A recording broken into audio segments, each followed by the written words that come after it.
사랑과 용서. 예수 그리스도는 십자가에 못 박히는 고통을 받으면서도 아버지여 저들을 용서하여 주소서. 저들은 자기들이 하는 일을 모르고 있사옵니다. 라고 기도를 하였다. 예수님의 이 말씀은 원수를 사랑하라는 자신의 가르침을 스스로 실천한 것으로 해석되곤 하는데, 이 말은 이것보다 더 심층적인 진리가 담겨져 있지 않을까 생각한다. 예수 그리스도의 이 말은 현대 정신분석학적인 측면에서 볼 때는 잠재의식에 대한 예수님의 깊은 의미가 들어있지 않나 생각한다. 예수님을 죽이려고 한 무리들은 예수님을 무척이나 미워하였다. 그들이 예수님을 미워한 동기는 다른 데에 있었다. 다만 표면적 의식 때문에 그렇게 한 것이다. 그들의 심층적 잠재의식 가운데는 저마다 각기 다른 세상에 대한 다양한 적개심들이 꿈틀거리고 있었던 것이다. 어릴 때 부모에게서 사랑을 못 받고 자라 커서 생긴 부모에 대한 적개심일 수도 있고, 사랑하는 애인에게 배반당하여 생긴 적개심일 수도 있다. 또는 하고자 하는 일마다 풀리질 않아서 생긴 세상살이에 대한 적개심일 수도 있다.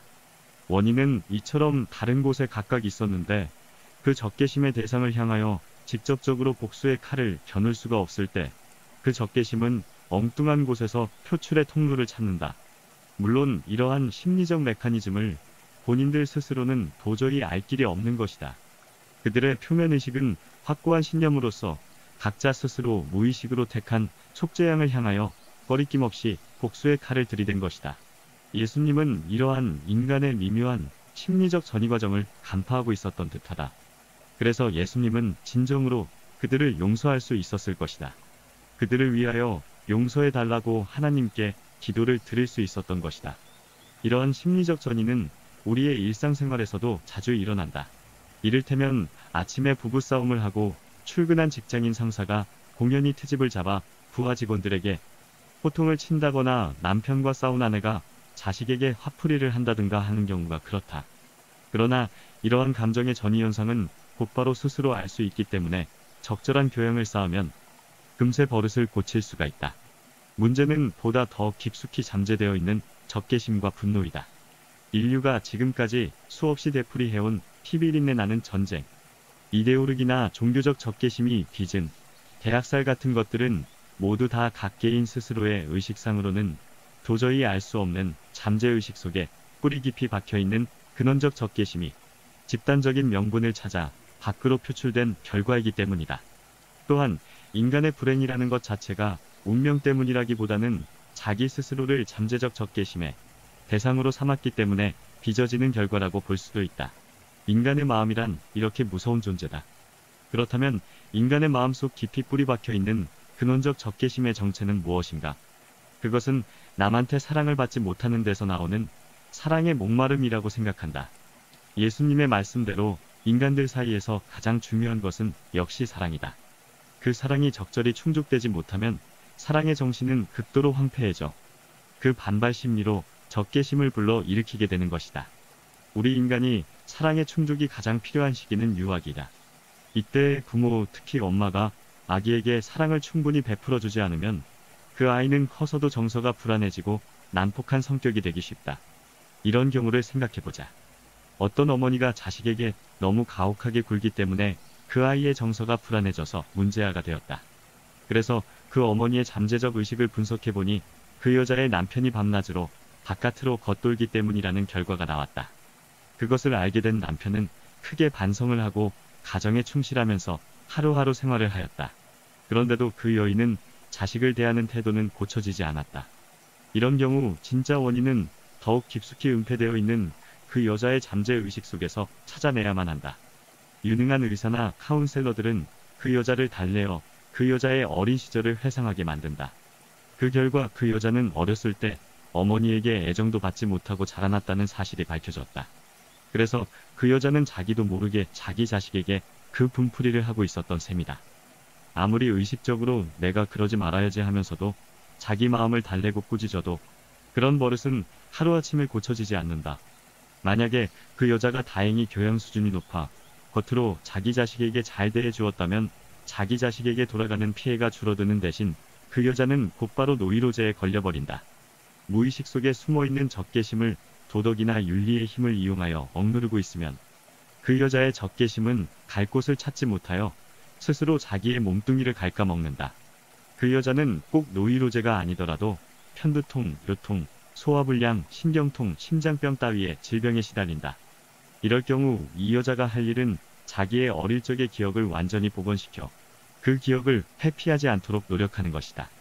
그런 다음 자기의 어머니에 대한 진정한 용서를 베풀어야 한다. 효돈이 자식의 도린이 하는 것 같은 관습적, 형식적, 도덕적 용서가 아니라 진심으로 자기의 어머니를 용서할 수 있을 때에만 그 여자의 신경쇠약증은 치료가 된다. 그러면 어떻게 진심으로 우러나오는 용서를 할 수 있을까?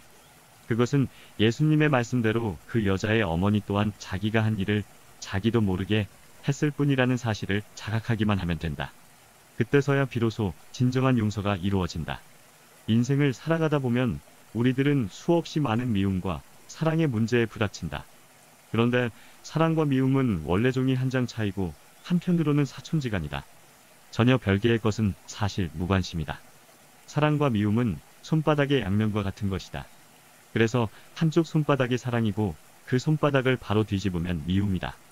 같이 싸우면서 성장하는 것이다. 그래서 한자로 표현하자면 애증병존이다. 그래서 우리는 이것을 양가 감정이라고도 표현을 하는 것이다. 양쪽 감정의 값이 동시에 존재한다는 것이다. 그러나 이러한 감정들이 우리 마음속에 뒤엉클어져 있을 때 우리는 정신적으로 신경질적이 되는 것이다. 즉 머릿속이 혼란스럽고 어지러워지는 것이다. 특히 어렸을 때 부모에게 갖는 감정은 애증병존인 경우가 많다. 서로가 서로를 너무 많이 사랑하고 있기 때문이다. 내가 이만큼이나 너를 사랑하는데 너는 나를 내가 너를 사랑한 만큼 사랑해주지 않느냐는 말이다. 이것은 바로 애증병존의 심리적 동기가 된다. 특히 청춘 남녀가 사랑을 하고 결혼하게 되는 경우 자기 자신의 무의식 깊숙이 뿌리 박혀있는 애증병존의 뿌리를 인식하지 못하고 결혼 생활에 대한 환상만으로 출발한다고 하면 두 사람은 불행해지기 쉽다. 결혼은 대개 어렸을 때 가졌던 애증병존의 심리가 적개심으로 발전하여 거기에 대한 보상 심리에서 이루어지는 경우가 많기 때문이다. 어떤 남편도 완벽한 아버지 역할을 해주지 못하며 어떤 아내도 완벽한 어머니 역할을 해주지 못한다. 그래서 각 개개인이 원만한 대인관계나 가족관계를 이루려면 먼저 우리 의식 속에 뿌리 박혀있는 적개심의 대상을 찾아내어 그를 진심으로 용서해 주어야 한다. 그래야만 부자지간이든 부녀지간이든 부부지간이든 모든 인간 만사의 관계든 간에 진정한 화해와 용서가 이루어지는 것이다.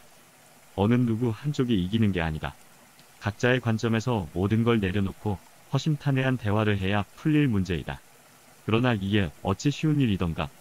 이유는 단 하나다. 우리 모두가 탐진치에 찌들어 있는 인간이기 때문이다. 여기서 탐이란 탐욕을 말하며 진이란 화냄, 성냄, 분노, 원망, 증오, 복수 등을 말하며 치란 어리석음을 뜻합니다. 그래서 우리 인간은 어서 빨리 탐진치 삼독에서 빠져나와야 평온한 마음을 가진 아름다운 인간으로 비상하리라 생각됩니다. 오늘은 여기서 이만 줄일까 합니다. 모두들 행복하십시오. 감사합니다.